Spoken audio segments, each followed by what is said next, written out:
my uncle in Delhi set up one of India's first computer hardware companies. It's called Applied Electromagnetics. It's based in Noida now, and so he did these industrial grade computer machines. And his applications were for the Indian defense, railways, and submarines and stuff like that. So he invited me to do some internship. So 11th and 12th, I've done some summer internship. Turns out, coincidentally, that his partner was Mr. Prithviraj Chauhan, who's currently the Chief Minister of Maharashtra. So they were both classmates at Berkeley. So I actually did my internship under Naresh, my uncle, and Prithvi, and really got excited about the computer industry. And back in those days, I don't think any of us had access to computers. I think our first, one of my classmates is sitting in the back from IIT Bombay, Anand, and we used to actually, I think our first exposure was in IIT to computer systems, and we just missed the punch card. The batch before us used to use punch cards. I think we got some Russian government that donated some computer to IIT Bombay, so we had the benefit of using a computer in our first year of college. So I got exposed to the computer industry through my uncle, and that's how I ended up, getting into this area as such. So you did your engineering from IIT Bombay, and then after that, did you start working, or did you work first, or do you directly go for your? No, so what happens in IIT is, at least in that time, I'm not sure what it is right now. Is it becomes like everybody is applying abroad. I had never thought of going abroad, but since everybody was applying for going abroad, I also ended up applying, and so I applied to around 8 or 9 universities, got into 2. I was rejected from most of the universities that I applied to, and Columbia gave me partial aid, so that's how I ended up going to Columbia University, New York. And so immediately after IIT, I went abroad to do masters. My aim was that I go there, I'll study, do my masters, work for 2 years, and come back. So that +2 syndrome that all Indians have when they go abroad, and that 2 became almost 6, but eventually did come back in '95. Right. So before you came back, right, you worked on NFSNet, and maybe you can help us understand. Yeah, sure. So what happened was in Columbia, I got a research assistantship from the computer science department, which was, their project was to connect with the various campuses of Columbia. Columbia had a main campus on 116th and Broadway, New York. They had a hospital where Clinton got his bypass done. It is 159th and Broadway. So there are 3 or 4 campuses in New York, and they wanted these all connected and set up a network as well as manage this network. So they were looking for interns, and so I happened to get that internship,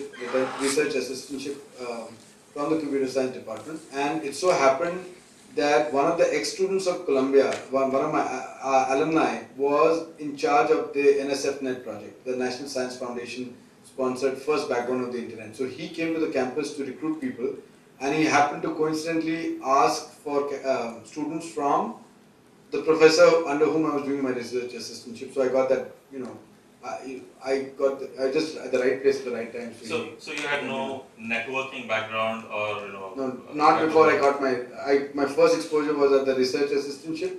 That's where I learned how computers communicate, and then of course I did some courses as well. But then real exposure came from the NSFNet back then.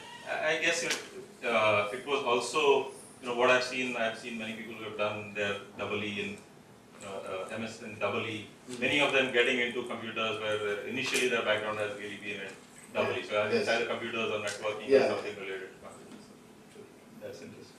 So you spent some time after your education, your master's degree. You spent some time in the US. You worked there for a few companies. So what prompted you to return back? Right, in those days, it was very uncommon for people to return back. I remember that after spending a few years in the US, when I decided to come back, and as you talked about the X+1 syndrome, right? The friends, the colleagues there at that time would say, yeah, you're saying this, we know whether it's going to happen or not. And when I eventually did decide, and we talked a bit about, there was some X plus one, even in your case, I guess even in my case, where I had decided that I'm going to go to the US, work there for a year, make tons of money and come back. So it took me 4 years before I realized that, okay, I want to go back. This is it and I want to go back. And then when I came back here, right, how people look at it, did he get kicked out? Wasn't he good enough to cope there? What's the reason that he's come back to India? So what brought you back to India? Okay. So I worked there. I actually met my wife at Columbia, so we were both studying together, and both of us wanted to come back eventually, but we didn't know what was the right time. We both had, a great apartment in New York, a good salary. Both of us. She was at Citibank. I was at NSF and then at Advantage, which is IBM Global Network. I think the main reason both of us wanted to come back was our parents were in Bombay, and so it's again very standard cliche thing. Parents, we wanted to be with our parents when they grow old, and that was really what prompted me. Also, I was very clear I wanted to start a business.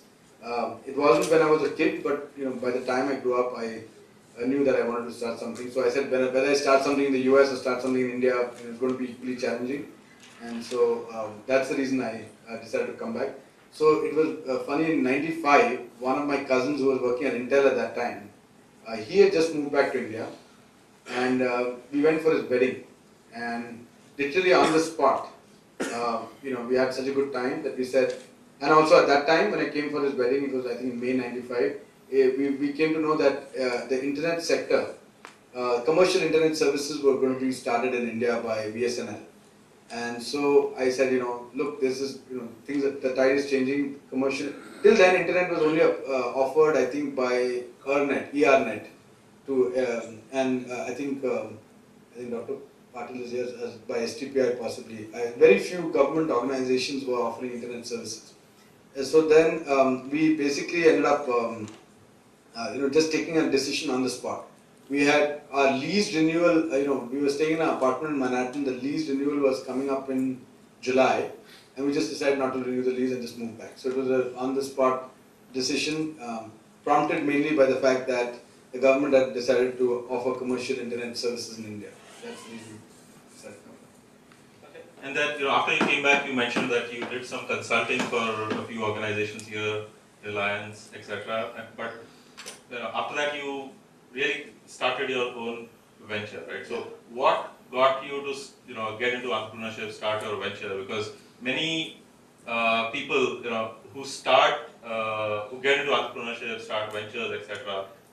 You have certain ideas in mind. There are reasons why they want to do that, and some of the reasons are obviously be your own boss, right? That's what attracts most people to entrepreneurship. Most people think that they'll be able to manage their time better. There are some perceptions, whether most of us learn over time whether those perceptions are true or not. But that is one, and the other one is make truckloads of money. If you look at the first one, be your own boss. Once you start doing things, you realize that okay, you don't really have a boss to report to at work. But on the flip side, when you're working, there is someone else who is responsible, who you can hang your coat on. And when you're doing things on your own, you really have to be responsible and make sure things get done. And at the end of the day, your customer is your boss. So at times, your boss at work may be better than the customer, who can be really nasty to you and who can be very demanding. So you have to be your own boss. So whether it's about managing your time, we all know how much demanding entrepreneurship is on our times, making truckloads of money, right? Most of us who are into entrepreneurship want to say that it's not really about the money. It's about it's my calling. I want to be an entrepreneur. And the funny thing about this is there has been a recent survey about what are the topmost priorities or what got people interested in entrepreneurship, what is more important to them. And the topmost, guess what came the topmost? 76% was for I want to make truckloads of money. So that is something that most people don't like to admit, but at the heart of most entrepreneurs, that is one, I would not say the only, but one of the attractions. If you ask of me, I don't think money is very important. I think love is more important. Fortunately, I love money. So what is it? No, sir. Why did you get